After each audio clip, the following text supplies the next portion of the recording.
about this name right down here. And maybe a week ago, I would have said no. And the more I'm like thinking about it and seeing his name get typed in there a couple times right now, I'm more intrigued by it because then I think to myself, okay, like one, how do I get it done?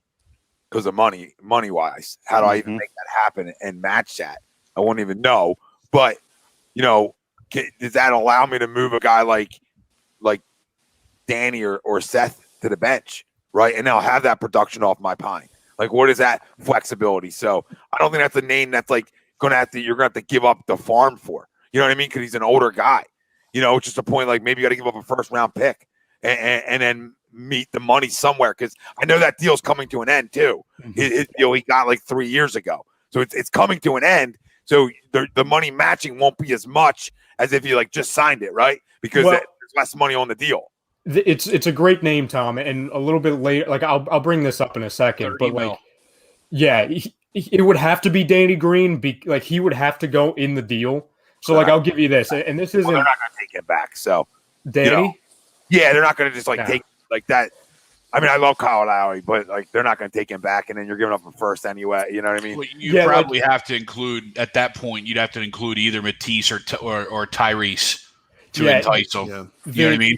The trade because they already have the expiring contract, to your point, with Kyle Lowry. Mm-hmm. So if they're just looking to get out, they'd rather probably just hold on to that $30 million versus trading it for another expiring. Yeah, the trade scenario, this is from one of the big Instagram pages on the Sixers.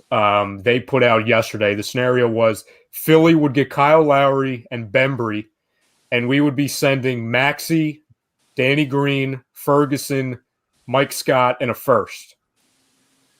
And it would work money-wise. Would you guys do that? Lowry and who else?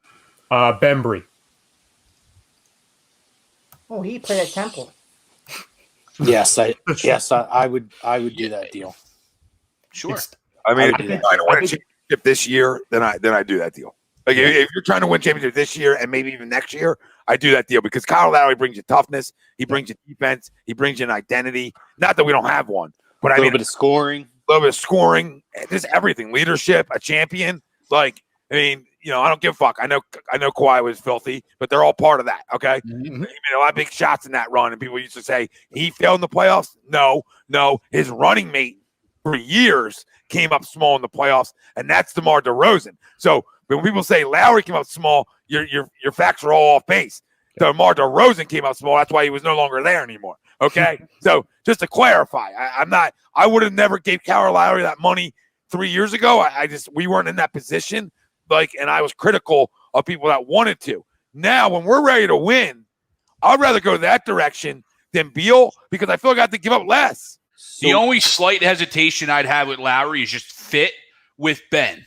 Right? If we're continuing to see the Ben that we've seen over the last 2-3 weeks, then we're good, right? But if we're seeing the ball dominant, create for everybody else type of player, there seems to be a little bit of fit issue. I think Docs could make that work, but that would be my only slight hesitation. I would still do that deal, but that would be a slight hesitation to me. The only other slight I would have, Greg, and I would do this deal, so it's not keeping me from doing this deal, but it makes me, instead of saying like, oh, I'll just drive them all to the airport, it's giving away Tyrese Maxey for only one guaranteed year of Kyle Lowry. You know what I'm saying? That's the other thing that I'm hesitant of, just because of what, and I'm not crowning Maxey. We all know what Maxey is, what he's shown, and what we think he can be, but I'm just a little hesitant with that. You know what I mean? So this is why, and again, this is why I look more towards the buyout market. Another name of a guy who looks like he's going to be heading that way is Blake Griffin. So what about a guy like Blake Griffin, adding him? Because it doesn't seem like they're going to be able to trade him. They have sent him home, and it's sounding more and more like he's going to end up being a buyout guy at some point. So that's an option. With Doc, I think. No, or no. Is he there in L.A. with him? No. He was. Yeah, he was. Yeah. The Lob City team was all with them. Is Blake Griffin willing to come off the bench? You would have to. Yeah. I mean that's on. I'm not moving Tobias out of the 4. So is he willing to come off the bench? Because if he's willing to come off the bench and play 20, 25 minutes a game and less wear and tear and be offense for me and be toughness off my bench. Him and Dwight as my 4-5, right? I'm starting to have a better identity. Okay, I like that. Now, what am I got to get? Now, it's a buyout. It's easy. And this is why I agree with Ralphie. I said it on Sunday, too, that I don't think the team's trading for anybody. I think there's going to be tons of buyouts because teams are going to try to get out of money. So you capitalize on it because you have, I think, 2 of them spots available, if I'm not mistaken. At least one. I mean, at least one they have. I thought they have 2 buyout options that they can bring in if they want it or something like that. They've got the mid-level exception to where, like I was talking to somebody last night about it, and they made a good point.